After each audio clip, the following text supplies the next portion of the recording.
जी आज के लेक्चर का आगाज करते हैं। कल के लेक्चर में हमने चैप्टर 7 कोसाई कॉन्ट्रैक्ट्स के क्वेश्चन डिस्कस कर रहे थे और पास्ट पेपर्स के 3 क्वेश्चन लास्ट में रह गए थे जो हमने डिस्कस नहीं किए थे। आज जिनको कंक्लूड करेंगे, फिर इसके अलावा MCQs को अटेम्प्ट करेंगे। फिर इसके अलावा जो हमारा नेक्स्ट चैप्टर है चैप्टर 8, इसका सिर्फ इंट्रोडक्शन मैं आपके साथ शेयर करूंगा। ठीक है, इंट्रोडक्शन यानी कोई कंसेप्ट नहीं, सिर्फ ये बताना है कि इस चैप्टर में क्या क्या चीज़ें डिस्कस हुई है। ये हमारा बेसिकली एंड है कॉन्ट्रैक्ट एक्ट का। और इसके साथ ही अनाउंसमेंट आपके लिए है कि जो बुक है वो अवेलेबल है बुक शॉप वाले के पास, शायद 450 में सेल कर रहा है। तो आइंदा आपको अब नोट्स नहीं मिला करेंगे क्लास में, हाँ, क्योंकि हाँ जी ये चंद एक सफ़े जो है वो मैनेज करना मुश्किल हो जाता है। एक ही जगह पे इकट्ठी आपको बुक मिल जाएगी आपके लिए भी ऐसा नहीं नहीं नहीं ना कीजिए। ठीक है, तो कल आपने बुक लेके आना है। ठीक है, अब आइंदा आपको किसी भी चैप्टर के नोट्स नहीं मिलेंगे। ठीक है, हाँ माइंड मैप्स मिलेंगे। मैंने आपको 20 तारीख का कहा हुआ है, असल में 20 तारीख तक बुक्स वाला काम कंप्लीट हो जाएगा तो मेरी जान बड़ी सुखी हो जाएगी।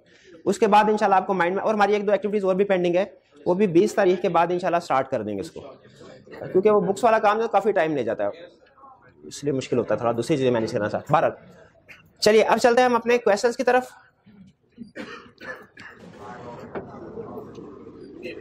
क्वेश्चन 10,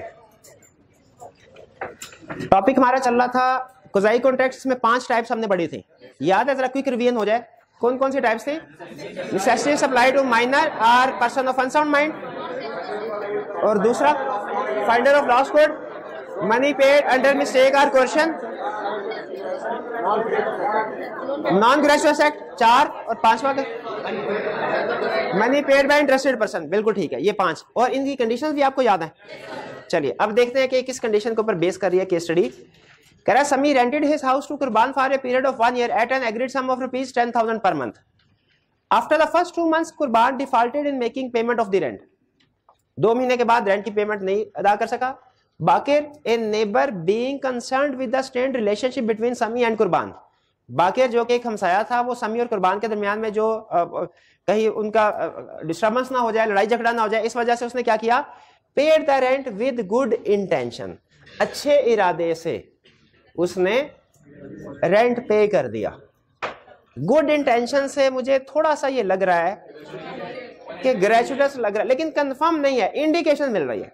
लेकिन हाँ जो कंडीशन मुझे कंफर्म हो रही है वो ये कि कुर्बान का इसमें, ये बाकिर का इसमें लेना देना कोई नहीं था। अगर ये ट्रांजैक्शन एग्जीक्यूट ना होती कुर्बान को कोई फर्क नहीं पड़ता। कुर्बान इसमें इंटरेस्टेड पार्टी नहीं है, कुर्बान इसमें इंटरेस्टेड पार्टी नहीं है। एक थर्ड पार्टी तो है जिसने पेमेंट कर दी, ठीक है, लेकिन इंटरेस्टेड पार्टी ने, क्यों? क्योंकि इसका कोई इंटरेस्ट इफेक्ट नहीं हो रहा था। Subsequently on Qurban's refusal to reimburse the amount, Bakir filed a suit against him on the grounds that he made the payment to Sami which Qurban was legally bound to make, and being a Qusai contract, Bakir is entitled to the reimbursement. उसने हमें question के अंदर indication दे दी कि Qusai contract है। Explain whether Bakir is justified in his suit. पहले मुझे ये बताइए केस कौन सा बन रहा है? Interested payment by interested person वाला, ठीक है। उसके 3 कंडीशंस थी। 1 मिनट जिससे पूछूं वो बताएगा जी। पेमेंट बाय इंटरेस्टेड पार्टी की 3 कंडीशन कौन कौन से थे? बाउंड बाय लॉ हो, नॉन वॉलंटरी, और to protect interest, to protect interest.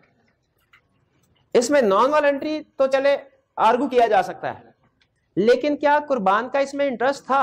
Sorry, बाकिर का इंटरेस्ट था इसमें? नहीं था। तो क्या रिकवर कर सकता है बाकिर?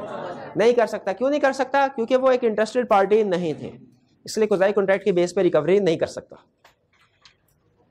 क्लियर? जब कोई इंटरेस्ट इफेक्ट ना हो रहा ना किसी का, और कोई उसके अलावा खुद से पेमेंट कर दे, तो लॉ उसे फिर वैलिड पेमेंट नहीं समझ, उसे यूं समझा जाता है जैसे ये ग्रेचुटस पेमेंट हो एक तरह से, या उसने सवाब की नियत से पेमेंट की है, उसका अपने इंटरेस्ट को प्रोटेक्ट करने के लिए। तो रिकवरी करवानी है तो पेमेंट करते हुए जरूरी आप ये साबित करें कि मेरा इंटरेस्ट इससे इफेक्ट हो रहा होता। 10 clear? 11, Mohsin acquired a piece of agriculture land in Moro Sindh from a local landlord Qasim Soomro on a lease term of 20 years. The revenue payable by Qasim Somro on his land to the provincial government was in arrears. उसने lease पे land ली लेकिन rent arrear पे था। As a result the land was advertised for sale by the provincial government. Mohsin in order to prevent the sale of land paid the sum due by Qasim Soomro to the provincial government. Mohsin ने उसका क्यों, मोहसिन ने तो पैसे अदा नहीं करने थे, उसने क्यों किए? इंटरेस्टेड पार्टी, शाबाश, क्योंकि उसने लीज ली थी और लीज कैंसिल हो जाती, उसे वो जमीन छोड़नी पड़ती। Under the provisions of contract explain whether Mohsin can recover such amount from Qasim Soomro. बिल्कुल रिकवर करवा सकता है। क्यों रिकवर करवा सकता है? तीनों कंडीशन फुलफिल हो रही हैं। ठीक है, इंटरेस्टेड पार्टी की तरफ से पेमेंट है, बाउंड बाय लॉ और नॉन ग्रेचुइटस। जी, पिछला क्वेश्चन भी इसी टाइप का था, दोनों सेम कंसेप्ट से रिलेट कर रहे हैं, पेमेंट बाय इंटरेस्टेड पार्टी, लेकिन फर्क सिर्फ ये था कि पिछले क्वेश्चन में इंटरेस्टेड पार्टी नहीं थी, यहाँ पे इंटरेस्टेड पार्टी है। हाँ, 2 मार्क्स था, वो 4 मार्क्स है, उसमें आप लीगल प्रोविजन लिखते हैं, इसमें लीगल प्रोविजन ना लिखे, direct decision and basis of decision लिखते हैं 2 वाले में, और पिछले में पहले ऊपर पूरी प्रोविजन लिखे कि payment by interested party recover हो सकती है अगर तीनों कंडीशन फुलफिल हो रही हो। Decision and basis of decision में लिखते हैं कि रिकवरी नहीं हो सकती। क्यों? क्योंकि ये मोहसिन जो भी था, वो बाकिर जो भी था, वो इंटरेस्टेड पार्टी नहीं है। क्लियर? ये आपको बताया ना अप्रोच में कि अगर मार्क्स कम हो तो रेलिवेंट लीगल प्रोविजन को स्किप कर दे, direct decision and basis of decision पे आ जाएं। 2 नंबर के लिए पूरी अप्रोच को फॉलो करना टाइम का ज़ाया। 12. Yasmin stayed at Hotel Fragrance during the exhibition of her famous jewelry brand. After she left, the housekeeping staff found a precious branded ring from a drawer, which was handed over to the hotel manager. Meanwhile, Ahmad, who was staying at the hotel, stole the ring and escaped. Ahmad ने वो ring, यानी founder of the lost wood से अहमद ने ring चुरा ली। यहाँ पे हम assume करेंगे कि जो होटल कीपिंग स्टाफ है और जो मैनेजर है वो finder of the lost good ही है, उनको डिफरेंट नहीं कंसीडर करेंगे, वो एक ही एंटिटी, एक ही पार्टी को रिप्रेजेंट कर रहे हैं। तो finder of the lost good से finder of the lost good की अलग रिस्पॉन्सिबिलिटी क्या थी? रीजनेबल केयर करना। लेकिन बाहर इसका ये चोरी होने का ये मतलब नहीं है रीजनेबल केयर नहीं की होगी, रीजनेबल केयर के बावजूद भी समटाइम चीजें चोरी हो जाती हैं। आगे चलते हैं। अच्छा, hotel manager try to contact Yasmin but she had already proceeded on a year long tour at an unknown destination. लेकिन वो 1 साल के लिए किसी और जगह पे एग्जीबिशन के लिए चली गई। Under the provisions of Contract Act 1870 discuss what actions can be taken by the hotel management in this scenario and what would be their rights when the ring is recovered. जी बताइए, finder of the lost good reasonable care करनी है। अच्छा, चीजें गुम हो गई, क्या अभी भी कोई रीजनेबल केयर या रीजनेबल स्टेप लिए जा सकते हैं? क्या? हाँ, FIR दर्ज करवाई। उस रिंग को रिकवर करने के लिए जो भी नेसेसरी स्टेप्स हैं वो लिए जा सकते हैं। यानी finder of the lost good का ये राइट है कि अगर रिंग उससे भी गुम हो जाए जो गुड है, तो उसको रिकवर करवाने के लिए जो भी नेसेसरी स्टेप्स होंगे वो ले सकता है। तो यहाँ पे क्या नेसेसरी स्टेप होगा गुड रिकवर करवाने के लिए? वो FIR दर्ज करवा दे। ठीक है, जब रिंग रिकवर हो जाए तो इनके क्या राइट्स होंगे?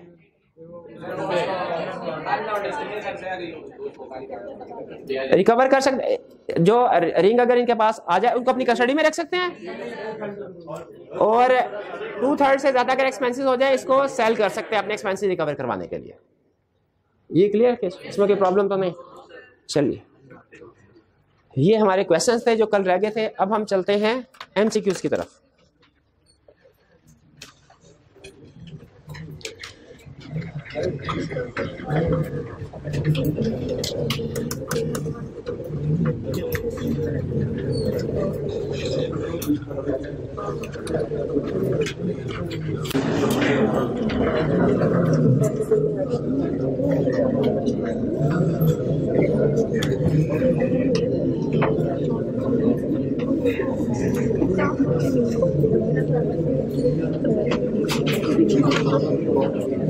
जी, चैप्टर एंड MCQs को डिस्कस करते हैं।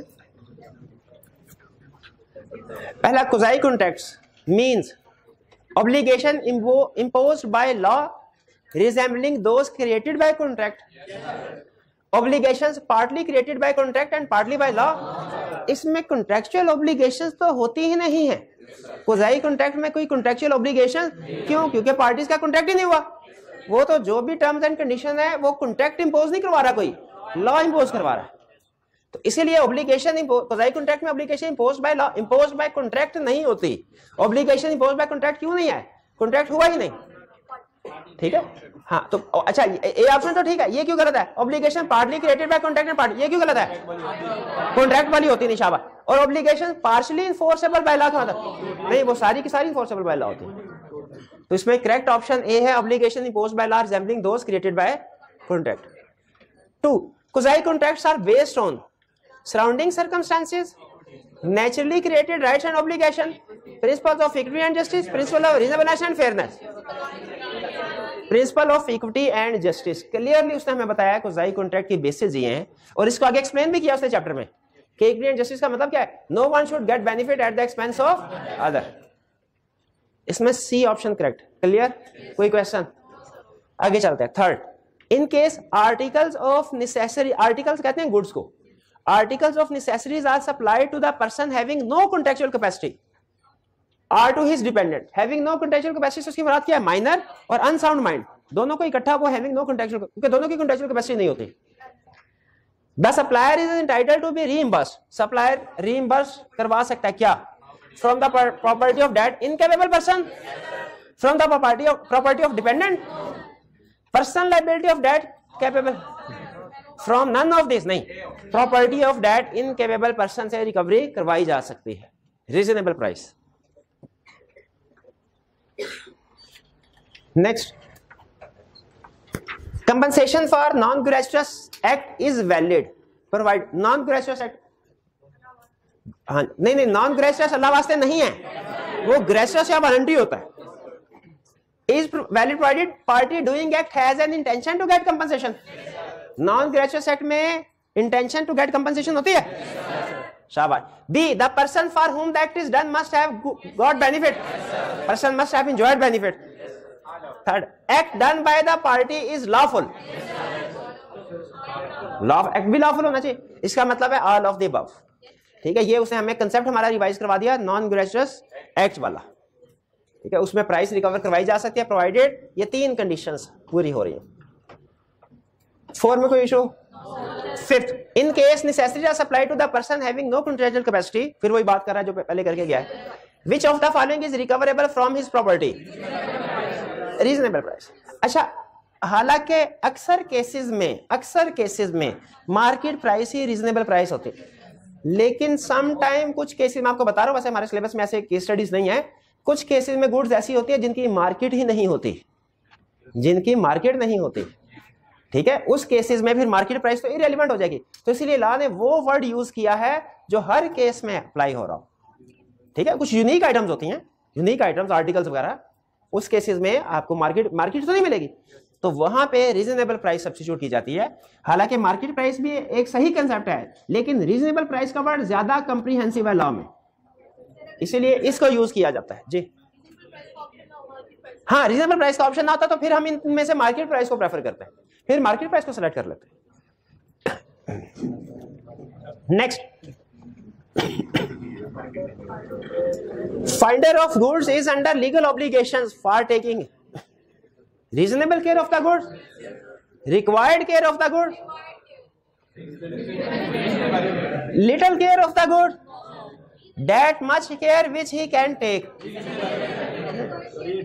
नहीं तो रिक्वायर्ड क्या है भला, जितनी हो सके। अच्छा, एक क्लास प्रीवियस सेशन में, एक क्लास में ये डिस्कशन शुरू हो गई कि रीजनेबल के, एक ने कहा जी that much care which he can take, ये होनी चाहिए, तो दूसरे स्टूडेंट ने कहा, मेरे स्टूडेंट ने कहा, उसने कहा अंगूठी, अगर फर्ज कीजिए अंगूठी या समंदर में गिर गई है तो वो समंदर में, कुएं में या समंदर में छलांग लगा देगा क्या?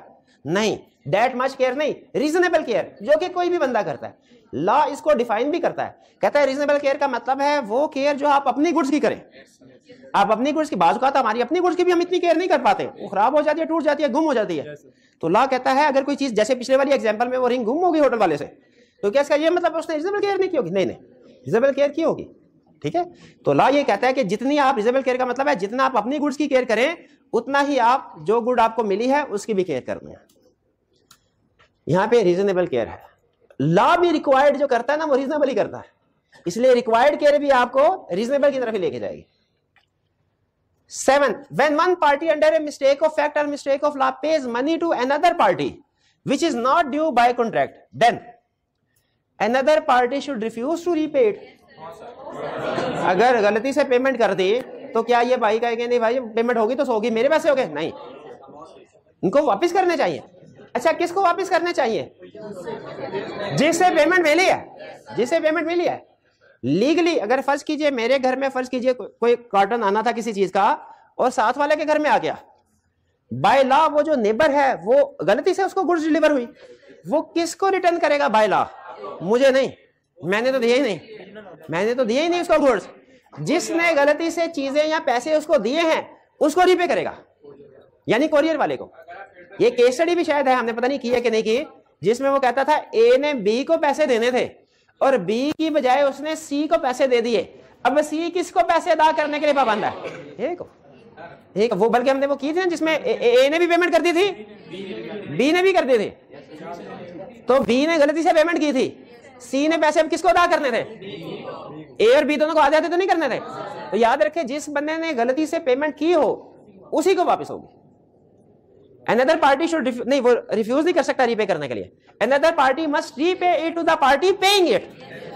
तो जिस पार्टी ने पे किया उसको पे करेगी, मस्ट भी, बिल्कुल। Another party may repay it to the party paying it। नहीं, must repay it, ड्यूटी, जिम्मेदारी है। Another party may refuse to repay it। नहीं, मस्ट, ठीक है भाई। जी जी जी। हमने कोई चीज ऑर्डर की और गलती से किसी और एड्रेस पे देना चाहते हैं, तो सर वो बंदा फिर उसको करेगा वापस या हमें वापस? अगर गुड्स हमने ऑर्डर की थे दराज से, वो हमारी बजाय किसी और को डिलीवर कर गया, तो याद लीगली अब जिस बंदे को डिलीवर हुई है वो कोरियर वाले को वापस करेगा, हमें नहीं वापस करेगा। उसे कैसे पता चले? बाद में कोरियर वाले आ जाएंगे, भाई गलती से डिलीवर की थी, उसे कैसे पता चलेगा कि हम राइट पार्टी हैं? लेकिन प्रैक्टिकली सम टाइम ऐसा देखिए, प्रैक्टिकली चीजें सम टाइम लॉ के मुताबिक नहीं चल रही होती, लेकिन फिर भी ठीक चल रही होती है। अगर प्रैक्टिकली वो पार्टी हमें दे दे वो जो भी बॉक्स है, तो कोरियर वाले इतराज नहीं करेंगे नॉर्मली, वो कहेंगे ठीक है सर। वो ये नहीं कहेंगे नहीं हमें वापस करें, हम आपको अपने हाथ से देंगे चीजें। तो प्रैक्टिकली सम टाइम चीजें उस तरीके से नहीं चल रही जिस तरीके से लॉ ने कहा होता है, लेकिन फिर भी ठीक चल रही होती है, पार्टी से इतराज नहीं करती। 7 क्लियर जी। नेक्स्ट 8।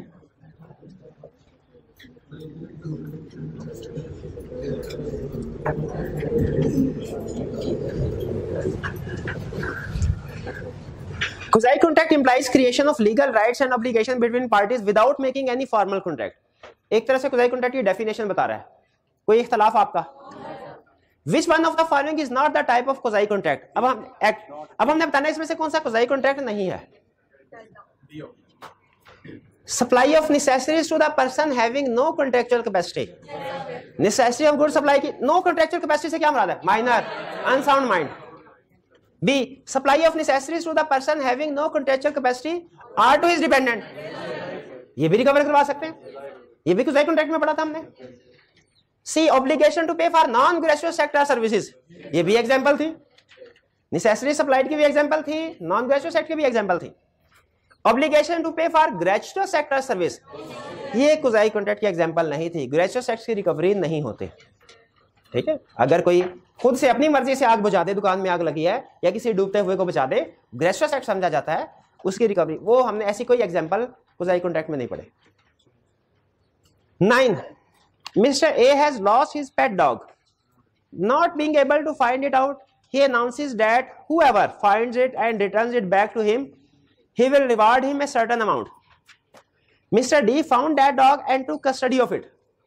अब ये तो हमने अपने कॉन्ट्रैक्ट के स्टार्ट में एग्जांपल पढ़ी हुई है, याद है? गुम हो जाता, उसको ऑफर नहीं, हमने पढ़ा था कि अगर ऑफर कम्युनिकेट नहीं हुई तो कॉन्ट्रैक्ट नहीं हुआ, कॉन्ट्रैक्ट नहीं हुआ तो प्राइस नहीं ले सकता। लेकिन यहाँ पे डी अनाउंसमेंट के बाद किया, तो ले सकता है क्या price? On tracing mister A, mister D claimed expenses which he incurred, जो उसने इनकर किए हैं, for the maintenance of dog and reward.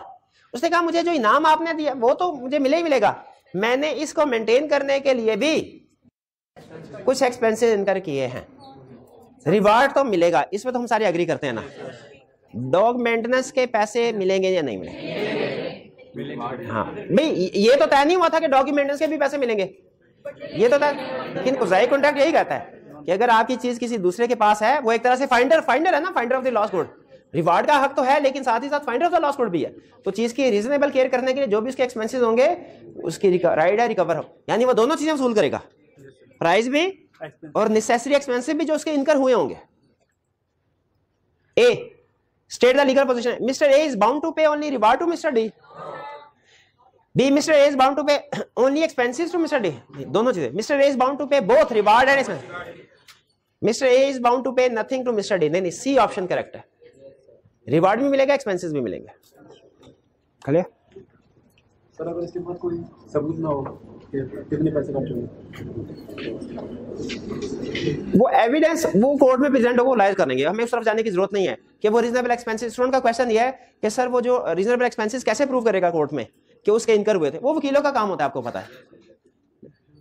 वो नॉर्मली इस तरह की सिचुएशन में एहतियातन हम जो भी एक्सपेंस इनकर करते हैं उसकी कोई ना कोई रसीद बनवा लेते हैं ताकि कोर्ट में प्रेजेंट कर सके। लेकिन अगर रसीद फर्ज कीजिए कोर्ट में आपने कोई प्रेजेंट नहीं भी की ना, स्टिल कोर्ट इस चीज को रिकॉग्नाइज करेगा कि वो जो भी डॉग था वो 1-2 दिन अगर आपने संभाला है तो कुछ ना कुछ खिलाया पिलाया होगा। तो जो भी रीजनेबल एक्सपेंसेस है कोर्ट फिर खुद से असेस करके वो आपको पे करवा देगा। लेकिन बेहतर यह है कि आप रसीद वाला संभाल के रखें, क्योंकि सम टाइम कोर्ट की असेसमेंट में हो सकता है कोर्ट लोअर साइड पे असेसमेंट कर ले एक्सपेंसेस की। 10 Mr. X supplied rice and wheat worth ₹20,000. Mr. Y supplied a mobile phone worth ₹30,000 and Mr. Z lent ₹50,000 for the purchase of necessaries to the wife and children of Mr. M, a lunatic. एक lunatic था, उसके dependent wife और children को 3 लोगों ने X, Y और Z, इन 3 लोगों ने पेमेंट की। एक ने की 20,000 राइस एंड व्हीट की, दूसरे ने 30,000 मोबाइल फोन की, तीसरे ने 50,000 नेसेसिटीज की। क्या राइस 20,000 की पेमेंट रिकवर हो सकती है? ये नेसेसिटीज ऑफ लाइफ है। मोबाइल फोन की हो सकती है? नेसेसिटीज ऑफ लाइफ नहीं, लग्जरी है। 50,000 हो सकती है? ये तो उसने खुद से कह दिया नेसेसिटीज है। तो इसका मतलब है एक्स को पेमेंट मिलेगी और जेड को पेमेंट, वाई को पेमेंट नहीं मिलेगी। Mister M has assets worth ₹100,000. Can mister X, mister Y, mister Z recover anything from mister M? X और वाई कर सकते हैं, सॉरी एक्स और जेड कर सकते हैं, वाई नहीं कर सकता। एक्स वाई जेड तीनों नहीं कर सकते, एक्स वाई जेड नहीं कर सकते, नहीं एक्स और जेड कर सकते हैं, ये भी नहीं। D option correct. Mister X mister Z can recover their full money. कोई मोबाइल लग्जरीज में आता है, लग्जरीज में इसके बगैर जिंदगी गुजर, और इसके बगैर जिंदगी ज्यादा अच्छे तरीके से गुजर सकती है।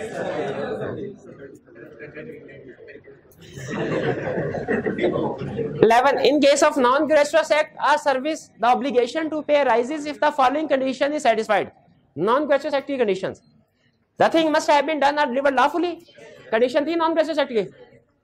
The person who had done or delivered the thing must not have intended to do so gratuitously.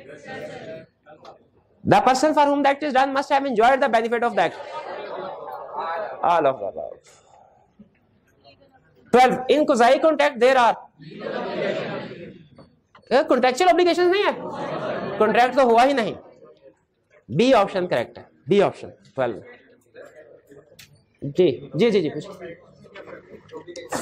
Formalities का मतलब होता है जो लॉ ने कुछ एडिशनल फॉर्मेलिटी समटाइम कॉन्ट्रैक्ट से रिलेटेड गई होती है कि रिटन फॉर्म में होना चाहिए, इसके स्टैम्प ड्यूटी वगैरह लगवानी चाहिए। क्वाज़ी कॉन्ट्रैक्ट इन चीजों से रिलेट नहीं करता क्योंकि इसमें तो कोई एग्रीमेंट हुआ ही नहीं है, तो लीगल फॉर्मेलिटी पूरा होने का सवाल ही नहीं होता। स्टैंप लगवाएंगे क्या कॉन्ट्रैक्ट की? कुछ कॉन्ट्रैक्ट्स में स्टैंपिंग रिक्वायर्ड होती है, रजिस्ट्रेशन रिक्वायर्ड होती है, रिटन फॉर्म में होना रिक्वायर्ड होता है। क्या क्वाज़ी कॉन्ट्रैक्ट में ये फॉर्मेलिटीज रिक्वायर्ड है? ये है लीगल फॉर्मेलिटीज का मतलब। याद है एसेंशियल्स ऑफ कॉन्ट्रैक्ट में हमने लास्ट एसेंशियल पढ़ा था लीगल फॉर्मेलिटी के नाम से, याद है? याद है किसी स्टूडेंट को? एसेंशियल्स ऑफ कॉन्ट्रैक्ट में लास्ट एसेंशियल हमने पढ़ा था लीगल फॉर्मेलिटीज का। स्टूडेंट का क्वेश्चन है सर ये लीगल फॉर्मेलिटीज क्या चीज होती है? तो लीगल फॉर्मेलिटीज का मतलब कि कुछ कॉन्ट्रैक्ट्स का रजिस्टर होना, उसका रिटन होना, इसका स्टैंप होना रिक्वायर्ड होता है, लेकिन ये चीजें क्वाज़ी कॉन्ट्रैक्ट्स में रिक्वायर्ड नहीं है। क्वाज़ी कॉन्ट्रैक्ट्स में कोई लीगल फॉर्मेलिटी क्यों? कॉन्ट्रैक्ट ही नहीं है तो फॉर्मेलिटीज कौन सी पूरी करनी है? नहीं नहीं नहीं नहीं, वो ऑब्लिगेशंस है, ऑब्लिगेशंस है जो पे कर, ऑब्लिगेशंस। जी जी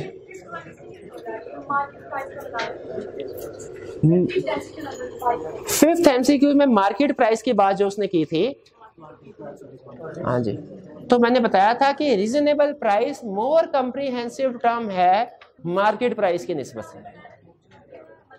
कुछ गुड्स ऐसी होती हैं जिनकी मार्केट नहीं होती, जैसे एंटीक्स हैं, एंटीक्स होती हैं,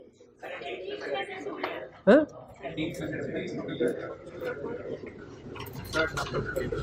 नहीं एग्जांपल दे रहा हूं ना कि लॉ ने वर्ड रीजनेबल क्यों यूज किया है, रीजनेबल क्यों यूज किया है, मार्केट प्राइस वर्ड यूज, हालांकि नॉर्मली मार्केट प्राइस को भी रीजनेबल समझा जाता है। आपने काउंटिंग पढ़ी है? अकाउंटिंग में आपने एक टर्म सुनी होगी मार्केट वैल्यू, एक वेरी वेल, शाबाश, पहुंच गए। दोनों में नॉर्मली दोनों इंटरचेंजेबली यूज होती हैं, मार्केट वैल्यू और फेयर वैल्यू। लेकिन एडवांस लेवल पे जाके आप पढ़ेंगे कि फेयर वैल्यू ज्यादा कॉम्प्रिहेंसिव टर्म है, इसलिए कि कुछ चीजें ऐसी होती है जिनकी मार्केट नहीं होती, ठीक है, लेकिन उनकी भी कुछ ना कुछ वैल्यू तो होगी। हाँ, नेसेसिटी के लिए रीजनेबल प्राइस, इसलिए हमने कहा रीजनेबल प्राइस। लॉ ने क्या दिया? Reasonable price. मैं आपको जस्टिफिकेशन दे रहा हूं कि शायद लॉ ने इस वजह से रीजनेबल प्राइस का वर्ड यूज किया, मार्केट प्राइस का वर्ड यूज नहीं किया। हालांकि ज्यादातर चीजों के केस में मार्केट प्राइस ही रीजनेबल प्राइस होती है, ठीक है। कुछ बात कॉम्प्लिकेशंस आ जाती है। अब मैं अगर एग्जांपल दूंगा ना, उस एग्जांपल से ही आपके सर में कई क्वेश्चन आ जाएंगे, मैं एग्जांपल भी नहीं देना चाह रहा। ये मोबाइल लेके आया मैं 20,000 का साल पहले, फर्ज कीजिए, अब एग्जांपल सिर्फ समझाने के लिए, 20,000 का लेके आया। आज इन भाईजान ने मेरा मोबाइल तोड़ दिया। अब इस मोबाइल की लाइफ थी 2 साल, आज ये है 30,000 का। ये भाई मुझे कितने पैसे देंगे? 30। ये कहेंगे सर आपकी चीज थी नहीं 30, मार्केट प्राइस है 30,000, क्या 30,000 देना चाहिए? आप मोबाइल होल्डर बन के ना सोचे, वो बन के सोचे जिससे मोबाइल टूटा है। हाँ, आप क्या कहेंगे? आप 20,000 भी नहीं कहेंगे, आप कहेंगे 20,000 में से साल आप फायदा भी तो उठा चुके हैं। तो यहाँ पे मार्केट प्राइस अलाउ करेगा क्या? लॉ कहेगा रीजनेबल प्राइस क्या है? टोटल 20,000, 2 साल लाइफ थी, आधा बेनिफिट उठा लिया, लॉ कहेगा 10,000 तकरीबन रीजनेबल है, 10,000 दो। मार्केट प्राइस लॉ अलाउ नहीं करेगा, ठीक है। बस इससे ज्यादा एग्जांपल को आगे नहीं सोचना। अब आपने ये नहीं कहना सर ये तो नेसेसरीज ऑफ लाइफ है ही नहीं, हमें तो नेसेसरीज ऑफ लाइफ वाली एग्जांपल समझाए। जी क्लियर हो गया ये चैप्टर, इसको क्लोज कर दें। चलिए पास कीजिएगा थोड़ी देर के लिए। जी आज के लेक्चर में हमने पास्ट पेपर डिस्कस करने थे, पास्ट पेपर डिस्कस कर लिए, एमसीक्यूज डिस्कस करने थे वो भी कर लिए। अब हम नेक्स्ट चैप्टर की तरफ चलते हैं जिसका सिर्फ इंट्रोडक्शन मैं आपके साथ दे रहा हूं। ये है end of the contract act. Contract act का लास्ट चैप्टर है चैप्टर 8, और उसी लिहाज से एंड में जो कंसेप्ट होना चाहिए था वही है। वो क्या है? डिस्चार्ज ऑफ द कॉन्ट्रैक्ट, ठीक है।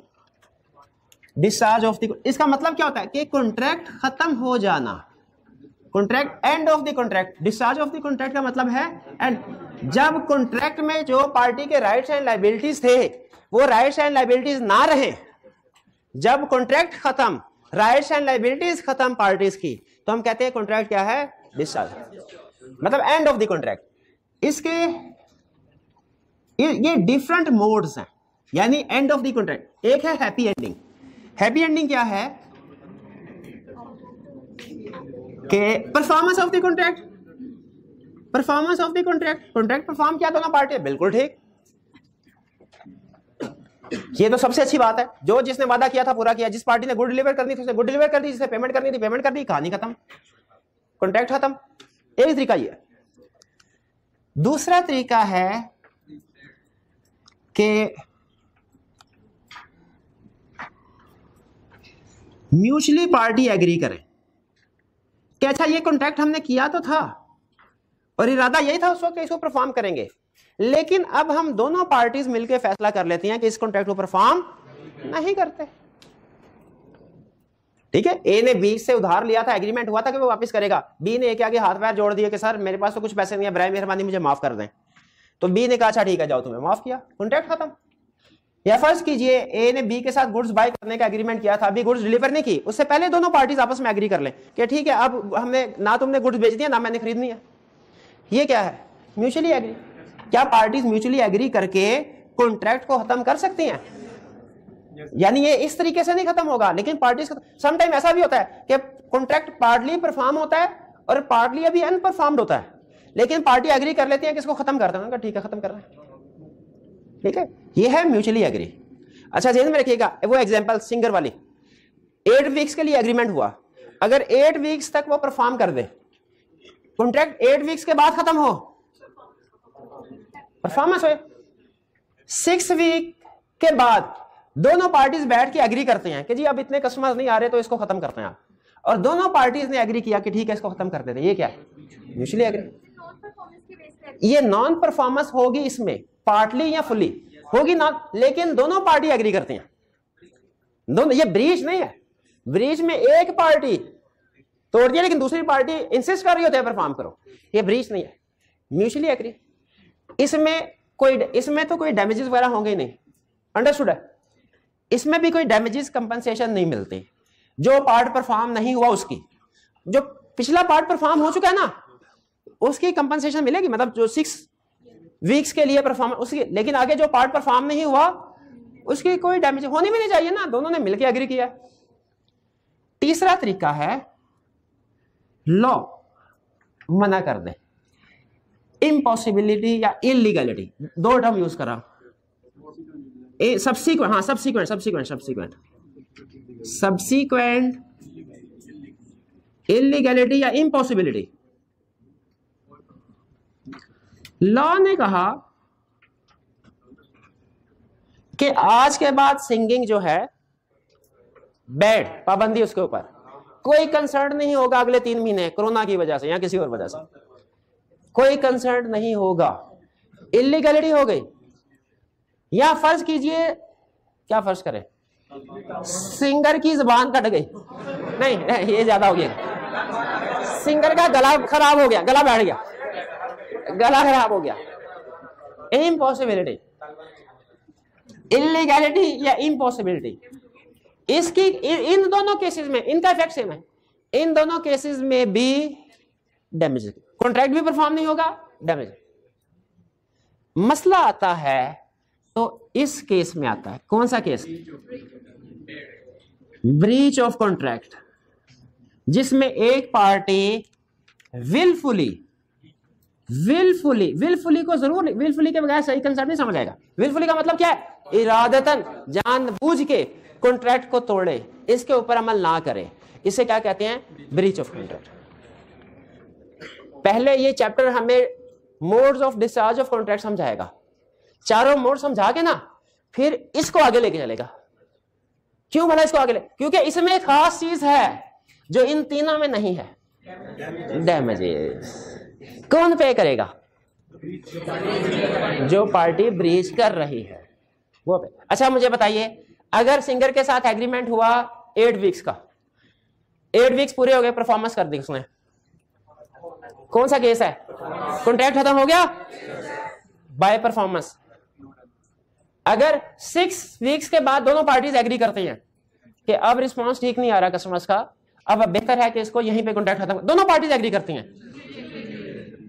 और अगर एक पार्टी कहे कि मैंने अब से आइंदा से नहीं आना, दूसरी पार्टी कहे कि आओ कॉन्ट्रैक्ट पूरा करो, पहली पार्टी कहे नहीं मैंने नहीं आना,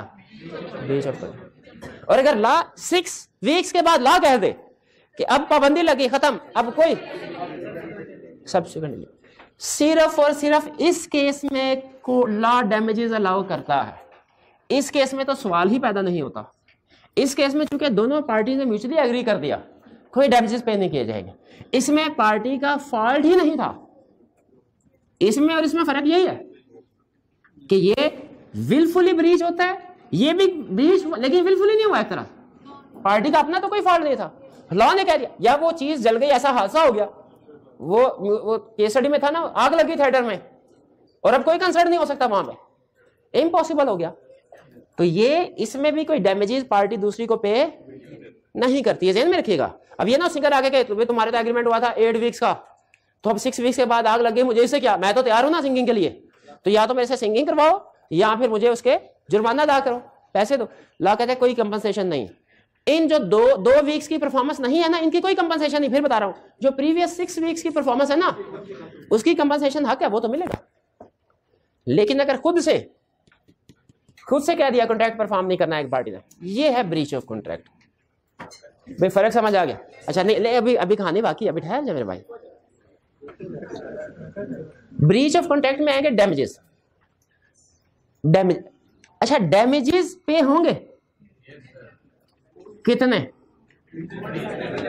अब मैं आपको टाइप्स ऑफ डैमेजेस नहीं बता रहा, लेकिन मैं सिर्फ आपको एग्जांपल के जरिए से ये बताना चाह रहा हूं कि जिस पार्टी ने डैमेजेस क्लेम करने होते हैं ना, उसकी कोशिश होती है कि सब कुछ क्लेम कर ले, ज्यादा से ज्यादा क्लेम कर ले, और जिसने पे करने होते हैं कम से कम। दोनों का जमीन और आसमान का फर्क होता है, तो नॉर्मली दोनों में झगड़ा होता है इस चीज के ऊपर, डैमेजेस कितने। इसीलिए कोर्ट ने कुछ रूल्स रखे हुए हैं, कुछ रूल्स रखे। अब मैं एग्जांपल देता हूं। इन भाई के जान के साथ रेसिप्रोकल प्रोमिसेस में एग्री हुआ डिपेंडेंट कॉन्ट्रैक्ट, ठीक है। मैंने इनको कहा कि आपने मुझे लकड़ी सप्लाई करनी है, मुझे लकड़ी सप्लाई करनी है 20 तारीख को, एग्रीमेंट कर लिया, 20 तारीख को नहीं आए, 20 तारीख को ये नहीं, ब्रीच ऑफ कॉन्ट्रैक्ट हुआ, डैमेजेस पे करने चाहिए इनको। इन्होंने कहा मैं डैमेज पे करने को तैयार। मैंने कहा नहीं नहीं नहीं भाई, डैमेज नहीं। क्यों? मैं असल में मैंने इससे फर्नीचर बनाना था अपने कस्टमर का, ठीक है, और उस कॉन्ट्रैक्ट के ऊपर ये भाईजान कह रहे हैं लकड़ी की कीमत ले लो 10,000 रुपये मेरे से। मैं कहा नहीं नहीं नहीं 10,000 नहीं, मैंने इसी लकड़ी से एक कस्टमर के लिए फर्नीचर बनाना था, वो कॉन्ट्रैक्ट था, उस कॉन्ट्रैक्ट के ऊपर मुझे 50,000 मुनाफा होना था। अब मैं वो मुनाफा तो नहीं हासिल कर सका, तो मुझे तो 50,000 दो।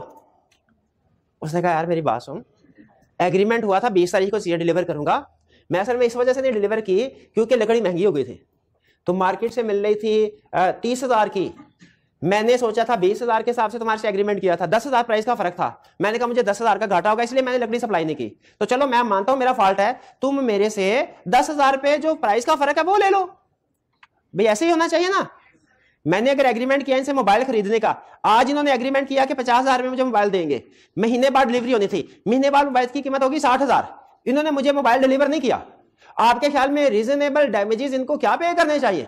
50,000 60,000 के 10, वही जो प्राइस का फर्क है ना, ये भाईजान मुझे प्राइस का फर्क दे रहे हैं। मैं कहा नहीं नहीं 10,000 नहीं, मैंने तो उस लकड़ी से चीजें सप्लाई करनी थी, कॉन्ट्रैक्ट था और मैं वो सप्लाई नहीं कर सका, कस्टमर नाराज होकर चला गया, उसके ऊपर 50,000 मुझे मुनाफा होना था, मुझे 50,000 भी दो। ये भाईजान तैयार हो गए, इसका फर्ज कीजिए कि चले ये 10,000 ये भी, ये 50,000 और ले। मैंने कहा नहीं नहीं अभी भी नहीं, अभी भी नहीं। क्या भाई, मार्केट में कस्टमर जो मुझे बुरा भला कहता गया, गालियां निकालता बाहर गया, इर्द गिर्द के लोगों ने सुनी, तो मैं तो मार्केट में किसी को सारी जिंदगी मुंह दिखाने के काबिल नहीं रहा। अब मेरा तो उस दुकान में बैठने को दिल नहीं करता, तो मैं सारी जिंदगी में जितना बिजनेस करता और मुझे उसका जितना प्रॉफिट होता, सारा प्रॉफिट दो मुझे, सारा प्रॉफिट दो मुझे। अब देखिए मैंने केस फाइल कर, मैं तो इसी तरह केस फाइल करूंगा, ठीक है। ये 3 तरह के डैमेजेस समझ आए। पहले वाले को लॉ कहता है ऑर्डनरी, प्राइस का फर्क, ऑर्डनरी डैमेजेस जो आप भी एग्री करते हैं कि रीजनेबल है, यानी प्राइस का फर्क है। अगर इन भाईजान ने चीज महंगी होने की वजह से कोई चीज सप्लाई नहीं की ना, तो प्राइस का फर्क पे कर दें, ऑर्डनरी डैमेजेस पे कर दें। क्या इनके चीज सप्लाई ना करने की वजह से जो मेरा एक 50,000 प्रॉफिट वाला कॉन्ट्रैक्ट मेरे हाथ से गया है, क्या वो भी इन्हें पे करना चाहिए? वो भी इन्हें पे, वो है स्पेशल डैमेजेस, वो है स्पेशल डैमेजेस। लॉ कहता है अगर कॉन्ट्रैक्ट करते हुए इनको बताया गया होता ना कि तुमने लकड़ी सप्लाई ना की ना, मैं लकड़ी का ये इस्तेमाल करने लगा, सप्लाई ना की तो मेरा 50,000 का नुकसान हो जाएगा, तो फिर ये 50,000 भी देंगे अगर बताया था। यानी ordinary damages in any case allow होगा, चाहे बताया है चाहे नहीं बताया। स्पेशल डैमेजेस उस सूरत में अलाउ होगा अगर एट टाइम ऑफ कॉन्ट्रैक्ट। और जो तीसरे वाला है कि सारी जिंदगी के लिए गुडविल और ये, इसको लॉ कहता है रिमोट टू रिमोट डैमेजेस, इसको लॉ कभी अलाउ नहीं करता। क्लियर? एक और एग्जांपल सुनिए। एक बंदे ने इंटरव्यू देने के लिए जाना था कराची, उसके बाद बिजनेस डीलिंग थी, इंटरव्यू नहीं बिजनेस डीलिंग थी। उसने टैक्सी वाले, ये रियल केस है, टैक्सी वाले को बुलाया और टैक्सी वाले से कहा सुबह 9 बजे होटल में पहुंच जाना। तो मैंने एयरपोर्ट जाना है, एयरपोर्ट से मैंने जाना है कराची, लाहौर एयरपोर्ट पे है वो इस वक्त, कराची, वहां मेरी एक बिजनेस डीलिंग होगी, ठीक है, और बिजनेस डीलिंग करके वापस आना है, बस इतना बताया। अब टैक्सी वाला लेट पहुंचा, टैक्सी वाला लेट पहुंचा, ये भाईजान की फ्लाइट मिस हो गई। अगली फ्लाइट पे कराची पहुंचे लेकिन वो पार्टी इंतजार करके जा चुके थे। इन्होंने वापस आके टैक्सी वाली कंपनी पे केस, अच्छा मुझे ये बताइए केस टैक्सी ड्राइवर के खिलाफ होगा कि टैक्सी वाली कंपनी के खिलाफ? कंपनी, याद रखे जो एम्प्लॉयज होते हैं ना वो एम्प्लॉयर के रिप्रेजेंटेटिव होते हैं, तो जो केसेस किए जाते हैं वो एम्प्लॉयज के खिलाफ नहीं किए जाते। किन के खिलाफ किए जाते? एम्प्लॉयर के खिलाफ। टैक्सी कंपनी के खिलाफ केस कर दिया। केस में उसने कहा, क्या कहा? उसने कहा पहली चीज टैक्सी स्किप हुई, ठीक है, इसकी वजह से मैं लेट पहुंचा, मेरे पास पहली फ्लाइट का टिकट था, मुझे दूसरी फ्लाइट का टिकट बाय करना पड़ा, ठीक है, टिकट की प्राइस दीजिए, पहले टिकट की प्राइस 50,000 फर्ज कीजिए। दूसरे नंबर पे उसने कहा मेरी जो बिजनेस डीलिंग थी ना, इसमें मुझे 5 लाख का प्रॉफिट एक्सपेक्टेड था, बिजनेस डीलिंग नहीं हो सकी, 5 लाख का प्रॉफिट, मेरा नुकसान हुआ 5 लाख, दूसरी उसने डैमेजेस क्लेम किए 5 लाख का प्रॉफिट।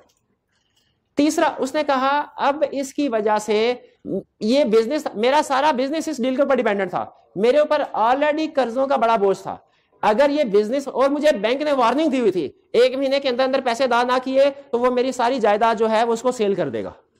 तो इस डील हो जाती, मुझे एडवांस मिलता, मैं बैंक का लोन पे कर देता। अब इसकी वजह से मैं बैंकरप्ट हो गया हूं, दिवालिया हो गया हूं, मेरी सारी जिंदगी बर्बाद हो गई, मैं कोई काम भी नहीं कर सकता, तो मुझे सारी जिंदगी की कमाई इससे कैलकुलेट करके वो 5 करोड़ रुपया वो दी जाए।